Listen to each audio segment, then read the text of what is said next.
حضرات محترم، اللہ رب العالمین نے اپنی پاک کلام میں ارشاد فرمایا، الا ان اولیاء اللہ لا خوف علیہم ولا هم یحزنون۔ بے شک اولیاء اللہ کو نہ کوئی خوف ہے اور نہ وہ غمگین ہوں گے۔ مفسرین نے اس آیت مبارکہ کی تفسیر کے اندر اپنے اپنے ذوق اور استعداد کے مطابق اس آیت کی تفسیر فرمائی، لیکن حق جو ہے عارف باللہ حضرت علامہ مولانا ثناء اللہ بانی پتی رحمۃ اللہ تعالی علیہ کے بیان میں جتنی دلکشی، مٹھاس اور جامعیت ہے، اس کا جواب نہیں۔ اس لیے آپ کی ہی تفسیر سے چند نکات ولی کے معنی کی تحقیق کے متعلق عرض کرتا چلوں گا۔ ولی کی لغوی تحقیق کرتے ہوئے آپ بیان فرماتے ہیں، لکھتے ہیں کہ قاموس میں ہے کہ الولی القرب والدنو، یعنی ولی کا معنی قرب اور نزدیکی ہے۔ ولی اس سے اسم ہے، اس کا معنی ہے قریب، محب، صدیق اور مددگار۔ پھر فرماتے ہیں کہ قرب کی دو قسمیں ہیں۔ ایک وہ قرب ہے جو ہر انسان بلکہ کائنات کے ذرے ذرے کو اپنے خالق سے ہے، اور اگر یہ قرب نہ ہو تو کوئی چیز موجود ہی نہ ہو سکے۔ نحن اقرب الیہ من حبل الورید، ہم شاہرگ سے بھی زیادہ اس سے قریب ہیں۔ تو اسی قرب کی طرف یہاں پہ اشارہ ہے۔ اور دوسرا قرب وہ ہے جو صرف خاص بندوں کو میسر ہے، ایک سے ایک بلند، ایک سے ایک اعلیٰ۔ تو یہاں پہ ایمان شرط اول ہے۔ دولت ایمان سے مشرف ہونے کے بعد اہل عزیمت و ہمت ترقی کے مختلف درجات طے کرتے ہوئے آگے بڑھتے چلے جاتے ہیں، یہاں تک کہ اس بلند مقام پر فائز ہو جاتے ہیں، جس کی وضاحت حضور رحمت عالم صلی اللہ علیہ وآلہ وسلم نے اس طرح بیان فرمائی کہ لا یزال العبد یتقرب الی عبدی بالنوافل۔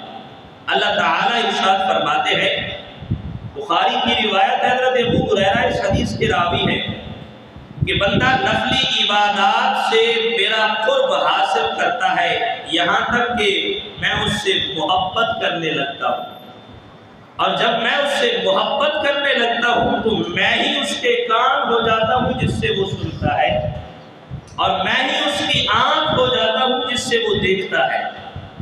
اور اس قرب محبت کا سب سے عرفہ اور بلند مقام وہ ہے جہاں پہ اللہ کے محبوب علیہ السلام فائز ہیں۔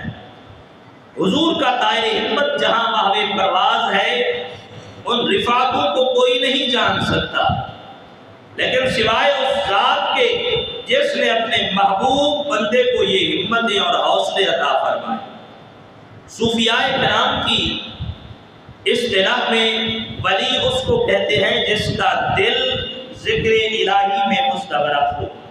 جو پہلے آپ نے سماعت فرمایا، لغت کی اصطلاح میں ولی کسے کہتے ہیں، اور اب صوفیاء کرام کی اصطلاح میں ولی اس کو کہتے ہیں جس کا دل ذکر الہی سے معمور ہو، شب و روز تسبیح و تحلیل میں مصروف ہو، اس کا دل محبت الہی سے بھرا ہوا ہو، اور کسی غیر کی وہاں گنجائش تک بھی نہ ہو، اور وہ اگر کسی سے محبت کرتا ہے تو اللہ کی رضا کے لیے، اللہ کے لیے محبت کرتا ہے، اور اگر کسی سے نفرت کرتا ہے تو اللہ کے لیے۔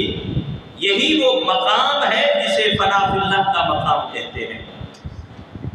مرتبہ ولایت پر فائز ہونے کے اسباب کا ذکر کرتے ہوئے علامہ قاضی ثناء اللہ بانی پتی رحمۃ اللہ تعالی فرماتے ہیں کہ مرتبہ ولایت کے حصول کی یہی صورت ہے کہ بالواسطہ یا بلا واسطہ آئینہ دل پر آفتاب رسالت کے انوار کا انعکاس ہونے لگے۔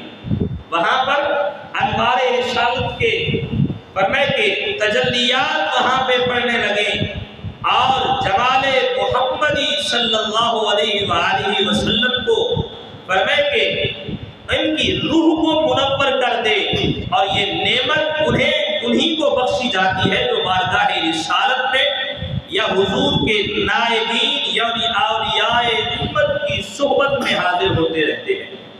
تو یہاں پہ مسنون طریقہ سے کثرت ذکر سے فرمائے کہ اس کی نسبت کو کبھی بیان فرمایا کہ یہاں سے حضور کی بارگاہ سے یہ ولایت کا جو مقام ملتا ہے اور انوار و تجلیات کی جو فرمائے کہ رحمت ہوتی ہے، اس کا طریقہ فرمائے کثرت ذکر کو بیان فرمایا۔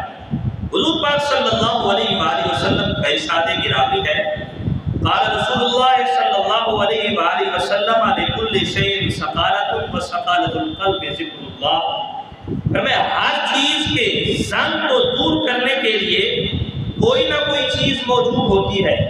جب لوہے کو زنگ لگ جائے تو اس کے لیے کوئی چیز ہوتی ہے، فرمایا کہ اور جب دلوں کو زنگ لگ جائے تو فرمائے کہ ان دلوں کو فرمائے جب زنگ لگ جائے تو اس زنگ کو دور کرنے کے لیے ایک ہی آلہ ہے، فرمائے وہ ذکر اللہ ہے، اللہ کا ذکر ہے۔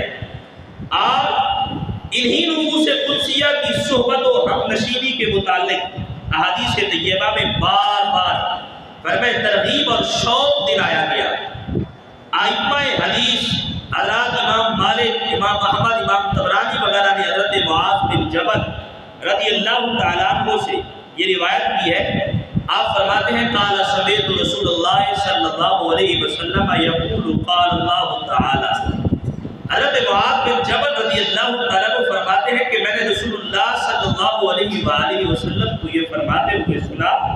آپ فرما رہے تھے کہ اللہ تعالیٰ نے فرمایا واجبت محبتی للمتحابین فی، اللہ تعالیٰ نے فرمایا کہ ان لوگوں سے میں ضرور محبت کرتا ہوں جو آپس میں میری وجہ سے محبت کرتے ہیں، جو آپس میں ایک دوسرے سے محبت کرتے ہیں میری وجہ سے، میری رضا کے لیے میں ان لوگوں سے محبت کرتا ہوں۔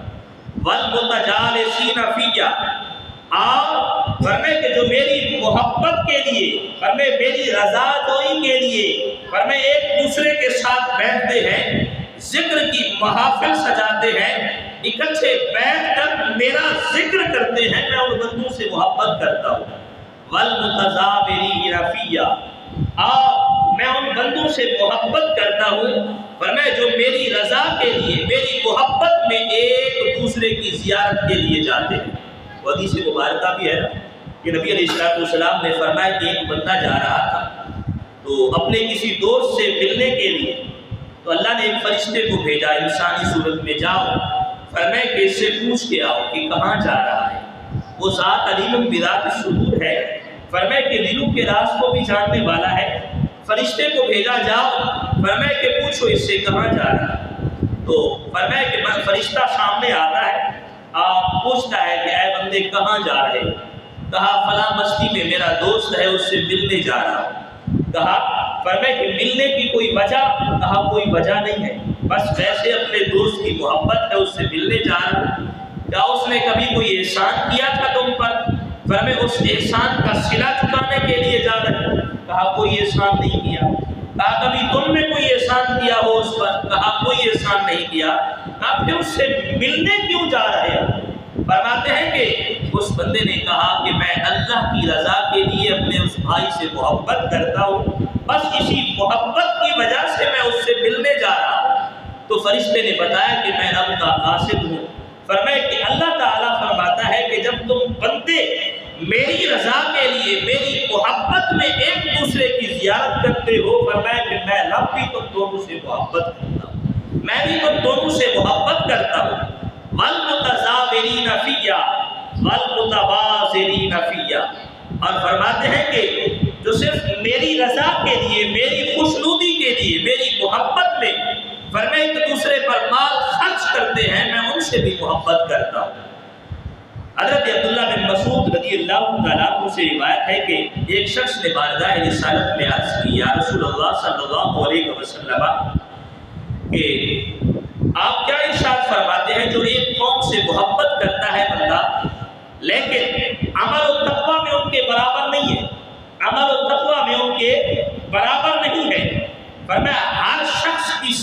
محبت جو ہے ساتھ اسی کے ساتھ ہوگا۔ اور اس حدیث مبارکہ کو میں عرض کرتا ہوں، یہ بھی بخاری کی روایت ہے، نبی الانبیاء صلی اللہ علیہ وآلہ وسلم کا فرمان عالی تھا۔ بارہا مرتبہ یہ حدیث مبارکہ آپ نے سنی، لیکن یہاں پہ سننے کا ذوق ہی الگ ہوگا۔ یہاں پہ حضرت عبداللہ بن مسعود فرماتے ہیں، یا رسول اللہ، اس شخص کے بارے میں آپ کیا ارشاد فرماتے ہیں جو ایسی قوم سے محبت کرتا ہے لیکن ان کے عمل اور تقوی کے برابر اس کا عمل نہیں ہے، صرف ان سے محبت کرتا ہے، اس کے بارے میں آپ کی کیا رائے ہے؟ اب یہاں پہ حدیث مبارکہ سنیں، رحمت عالم صلی اللہ علیہ وآلہ وسلم فرماتے ہیں اللہ تعالیٰ نے کچھ فرشتوں کی ڈیوٹی لگا رکھی ہے، فرمایا کہ جاؤ زمین پر جاؤ جہاں پہ میرے نام کے ذکر کی محفلیں ہوں، فرمایا وہاں جا کے بیٹھا کرو، اللہ کے ذکر کی محفلیں ہوں وہاں جا کے بیٹھا کرو۔ فرشتے زمین پر پھرتے رہتے ہیں، جہاں پہ بھی دیکھا محفل ہے اللہ کے ذکر کی، اللہ کے محبوب کے ذکر کی، قرآن کی، فرمایا محافل سجی ہوئی ہے، فرشتے آ کے وہاں پہ بیٹھتے ہیں۔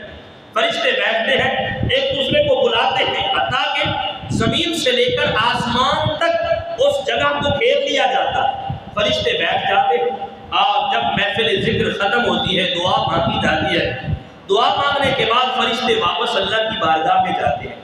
اب میرا رب تو علیم بذات الصدور ہے، سب جانتا ہے، پھر بھی پوچھتا ہے فرشتوں بتاؤ میرے بندے کیا کر رہے ہیں؟ باری تعالیٰ تیرے بندے تیرا ذکر کر رہے ہیں، تیرا ذکر کر رہے تھے، کیا کہتے تھے میرے بندے؟ فرشتے عرض کرتے ہیں یا باری تعالیٰ، فرمائے کہ وہ تجھ سے جنت کا سوال کرتے تھے۔ اللہ تعالیٰ پوچھتے ہیں ملائکہ بتاؤ کیا انہوں نے جنت دیکھی ہے؟ مولا نہیں دیکھی، اگر دیکھ لیتے تو اس کی اور تمنا کرتے۔ اللہ تعالیٰ فرماتے ہیں اچھا اور کیا کہتے تھے؟ فرشتے عرض کرتے ہیں یا اللہ، فرمائے وہ جہنم سے پناہ مانگتے تھے۔ اللہ تعالیٰ فرماتے ہیں کیا انہوں نے جہنم دیکھی ہے؟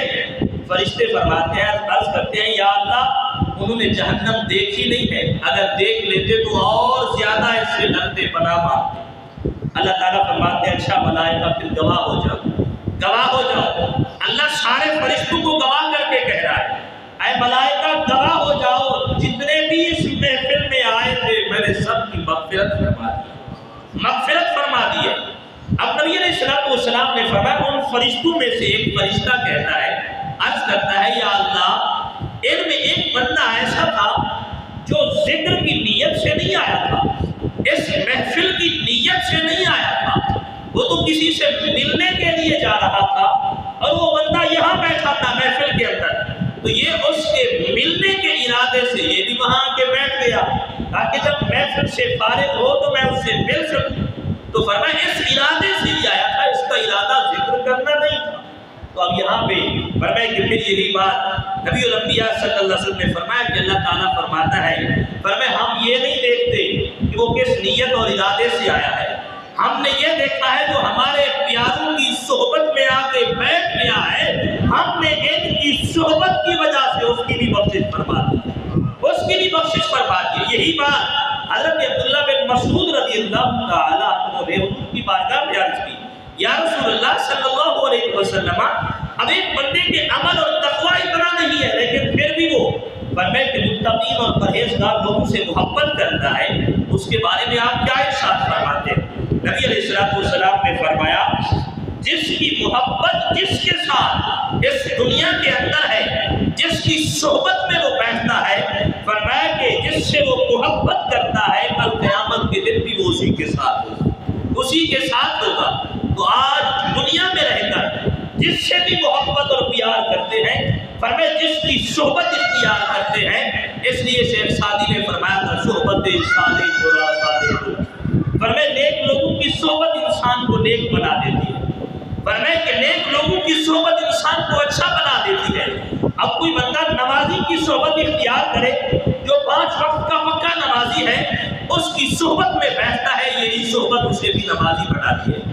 کوئی بندہ قاری قرآن کی صحبت اختیار کرتا ہے کہ ہر لمحہ اس کی صحبت میں بیٹھتا ہے، فرمائے اس کی صحبت اسے قرآن کی محبت سکھاتی ہے، فرمائے کہ یہی اولیاء کی صحبت انسان کو رب کی محبت، رب کا قرب سکھاتی ہے۔ تو اس لیے فرمایا کہ آج جس کو جس کے ساتھ پیار ہے، المرء مع من احب، امام الانبیاء صلی اللہ علیہ وسلم نے فرمایا جس کے ساتھ پیار ہے کل قیامت کے دن اسی کے ساتھ ہوگا۔ تو سامعین محترم، یہ اولیاء اللہ کی محبت، اور یہاں پہ وہ حدیث مبارکہ ذہن میں رہے، میں نے 12 مرتبہ عرض کی، اور یہاں پہ یہ باتیں سمجھانے کا مقصد یہ ہے کہ اولیاء اللہ کی محبت اور ان کی صحبت فرمائے کہ ایسے ضائع نہیں جاتی، بلکہ ان کی صحبت انسان کو دنیا میں بھی فائدہ دیتی ہے، آخرت میں بھی فائدہ دیتی ہے۔ رحمت عالم صلی اللہ علیہ وسلم فرماتے ہیں قیامت کے دن ایک بندہ فرمائے کہ اللہ کی بارگاہ میں پیش ہوگا، اس کے پاس نیکیاں نہیں ہوں، گناہ ہوں، فرمائے 99 دفتر گناہ ہوں گے، اب بخشش کا کوئی ذریعہ نہیں ہے۔ اللہ فرمائے گا اے میرے بندے جا میدان محشر میں جا، فرمائے کہ میرے اولیاء میں سے، میرے مقربین میں سے اگر کسی کو جانتا ہے تو اس کو صرف پہچان لے کہ اللہ میں اسے جانتا ہوں، اسے پہچانتا ہوں، فرمائے اس کی پہچان کے سبب میں تیری بخشش کر دوں گا، تیری بخشش کر دوں گا۔ تو اب بندہ جاتا ہے میدان محشر میں، کتنا بڑا میدان ہوگا جہاں پہ ساری مخلوق جمع ہوگی۔ اب فرمائے 1 دن 2 دن 1 سال 2 سال نہیں 30 سال تک وہ بندہ میدان محشر میں گھومے گا، میدان محشر میں گھومے گا، لیکن اسے فرمائے اولیاء میں سے کسی کو جانتا نہیں، فرمائے کسی کی پہچان نہیں ہوگی۔ 30 سال کے بعد واپس آئے گا، اللہ فرمائے کہ تیرے اولیاء میں سے کسی کو نہیں جانتا میں۔ اللہ فرمائے گا جب تیرے پاس نیکیاں بھی نہیں، اولیاء میں سے کسی کو بھی نہیں جانتا، فرشتوں اسے گھسیٹ کے جہنم میں لے جاؤ، جہنم میں لے جاؤ۔ تو یہاں پہ ایک بات یہ بھی بتائی کہ یہاں پہ تو دنیا میں اولیاء کی صحبت سے انسان کو نیک اعمال کی رغبت ملتی ہے، انسان اللہ کی محبت سیکھتا ہے، رسول اللہ کا قرب پاتا ہے دنیا کے اندر ان کی صحبت میں رہ کر، اور آخرت میں بھی ان کی پہچان، ان کی صحبت وہاں پہ بھی بخشش کا ذریعہ بنے، وہاں پہ بھی بخشش کا ذریعہ بنے۔ تو اس لیے فرمایا قاضی شراب اللہ پانی پتی رحمت اللہ تعالیٰ نے اس لیے فرمایا ولی کا معنی ہے فرمائے قریب، محب، محبت کرنے والا، صدیق، ہمیشہ سچ بولنے والا، اور مددگار، فرمائے یہ ولی کے معنی بیان فرمائے۔ آپ فرماتے ہیں آگے چل کے کہ اولیاء اللہ کی 2 قسمیں ہیں، ایک وہ ہے جو طالب اور مرید ہے، ایک وہ ہے جو طالب اور مرید ہے، طالب کا مطلب طلب کرنے والے، اور مرید ہے ارادت مند ہے، اور دوسرے وہ ہے جو مطلوب اور مراد ہے۔ ایک وہ ہوتا ہے جو خود کسی چیز کا طلبگار ہوتا ہے، دوسرا وہ فرمائے جس کو خود فرمائے کہ وہ چیز ملتی ہے، رب کی بارگاہ کا مطلوب اور مراد ہے۔ فرمائے کہ ایک وہ ہے جو محب ہے، اور دوسرے وہ ہے جو محبوب ہے، محبوب ہے۔ اور یہاں پہ میں اگر یہ بات عرض کروں تو بجا نہیں ہوگا، حضرت خواجہ نظام الدین محبوب الہی فرمائے کہ نام تو آپ نے سنا ہوگا، ایسی کمال شخصیت آپ کو محبوب الہی کیوں کہا جاتا ہے؟ آپ کا نام تو نظام الدین تھا، فرمائے چشتی نظامی بھی کہا جائے، فرمائے قادری بھی کہا جائے، تو محبوب الہی کا لقب دیا گیا۔ تو فرماتے ہیں کہ ایک دن آپ بیٹھے تھے اپنے فرمائے شیخ کے پاس، تو آپ کے شیخ نے فرمایا کہ اے نظام الدین آج بتا، فرمائے کہ تو محب بننا چاہتا ہے یا محبوب؟ آج بتا محب بننا چاہتا ہے یا محبوب؟ اب یہ معاملہ بڑا عجیب تھا، تو کہنے لگے، اور یہاں پہ صوفیاء نے ایک روایت یہ بھی بیان کی ہے، فرماتے ہیں کہ رب کی عبادت کر رہے تھے اور غیب سے مالک نے ندا دی، نظام الدین بتا محب بننا چاہتا ہے یا محبوب؟ تو آپ فرماتے ہیں کہ میں نے عرض کی کہ مجھے تھوڑی سی مہلت دی جائے تاکہ میں مشورہ کر لوں اس کے بارے۔ آپ فرماتے ہیں سوچا کہاں جاؤں، فرمائے کہ اب آپ کے فرماتے ہیں مرشد جو تھے حضرت بابا فرید الدین گنج شکر، کہا کہاں جاؤں، تو اتنا لمبا سفر ہے، وقت لگے گا، اور فرماتے ہیں آس پاس دیکھا کوئی نظر نہ آیا، تو گھر میں آپ کی والدہ ہی تھی، آپ کی والدہ ہی تھی۔ فرماتے ہیں کہ والدہ کے پاس آ گیا، قدموں میں بیٹھ گیا، اے میری ماں بتا، فرمائے کہ آج مجھے یہ موقع ملا ہے اور یہ چانس ملا ہے کہ محب بننا ہے کہ محبوب، آپ کی بتائیے کیا بنوں میں؟ تو ماں فرماتی ہے بیٹا عشق کی مفتی تو میں نہیں ہوں، یہ بات میں نہیں بتا سکتی، ہاں ایک عشق کا مفتی ہے جو یہ بات بتا سکتا ہے، اس کا